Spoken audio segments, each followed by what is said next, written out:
آج جب عصر کا وقت ہوا اور میں نماز کے لیے گھر سے روانہ ہوا تو مانو مجھے بالکل سناٹا سا لگ رہا تھا۔ نہ جانے کیوں کانوں میں کچھ ابھی ابھی سنی آواز گونج رہی تھی، مانو آنکھوں کے سامنے کچھ ایسے منظر ہے جو مجھے بہت اچھے لگ رہے تھے۔ اور جب راستے میں بازار سے ہوتے ہوئے گزرا تو جیسے لگ رہا ہو کچھ کمی سی آ گئی ہے اور سبھی نے کچھ کھو لیا ہو۔ راستے پر لگے ٹھیلوں میں سامان کم تھے، فروٹس بیچنے والوں کی آواز میں وہ طاقت نہ تھی، اور جیسے میں وضو کرنے لگا تو لگا کہ پانی کے ساتھ آنکھوں میں آنسو بھی ہے۔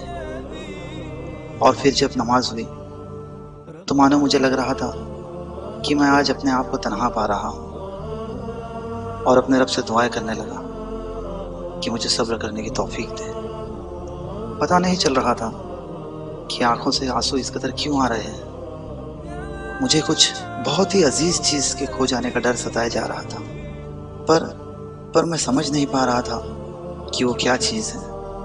پھر جب نماز بعد امام نے کل صبح عید کی نماز کا وقت اعلان کیا تو اچانک ایسا لگا جیسے میرے اوپر کسی نے کوئی بھاری سامان رکھ دیا ہو، اور میں بالکل نراش ہو گیا۔ پھر سوچا یہ میرے ساتھ کیا ہو رہا ہے؟ عید کا دن آنے پر تو بہت خوش ہونا چاہیے، پھر یہ مجھے کیوں بالکل نراش کر رہا ہے؟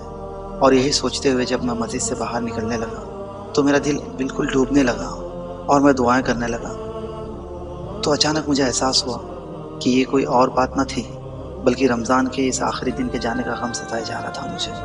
اور پھر میری نظروں کے سامنے وہ سارے منظر آنے لگے کہ کس طرح میں نے اس مہینے سارے نمازوں کو وقت پر جماعت کے ساتھ پڑھا۔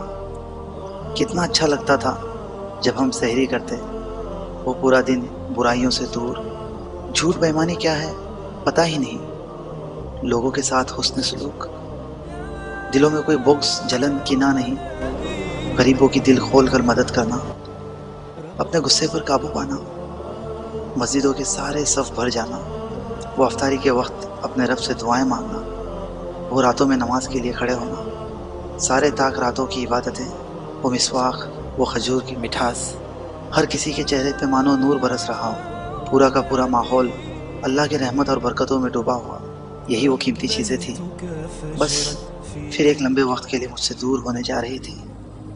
یہ رحمتوں والا مہینہ مجھ سے الوداع کہنے جا رہا تھا اور میں اسے روک بھی نہیں سکتا تھا۔ اور کیوں ایسا میرے ساتھ اس سال ہو رہا تھا؟ اور میں اللہ سے دعا کرنے لگا، اے مولا مجھے صبر کی توفیق عطا فرما، اے مولا مجھے صبر کی توفیق عطا فرما۔ میں نے جانے انجانے میں جبکہ ایک مہینے میں رحمت ہی رحمت ہے، پتہ نہیں میں نے کیا حاصل کیا۔ اے میرے رب، اے میرے مولا مجھے معاف فرما دے۔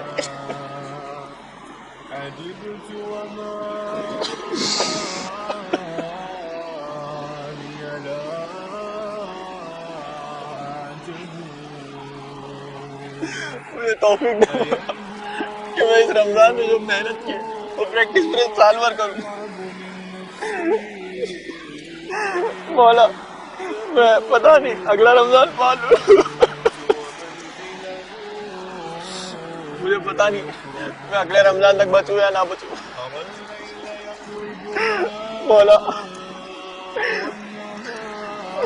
اس آخری لمحات میں میری دعا کو قبول کر لے۔ اے رب الکائنات، مجھے نہیں پتا تو نے میری زندگی اس دنیا میں اور کتنی رکھی۔ اے اللہ،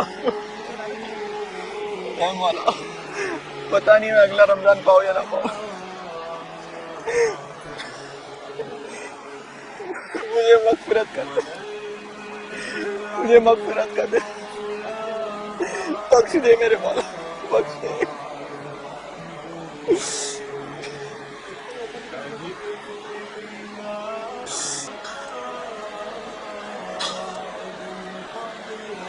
اس دعا کے بعد میرے دل کا بوجھ تھوڑا ہلکا ہو گیا اور میں افطاری کے لیے گھر کی اور روانہ ہوا، اور پھر میرے دل میں یہ بات آنے لگی کہ کیا یہ احساس میرے ساتھ ہمیشہ رہے گا؟ دوستو، اللہ کرے یہ احساس ہم سبھی کے دلوں میں آئے، جس کے لیے ہمارا یہ مہینہ واقعی میں قرآن اور سنت کے مطابق بتانی ہوگی۔ اگر ہم نے پوری کوشش کی تو ضرور ہمیں اس مہینے کے جانے کا غم ہوگا۔ دوستو، اس سے پہلے کہ مہینہ ختم ہو، آپ ابھی سے تیاری کر لیں۔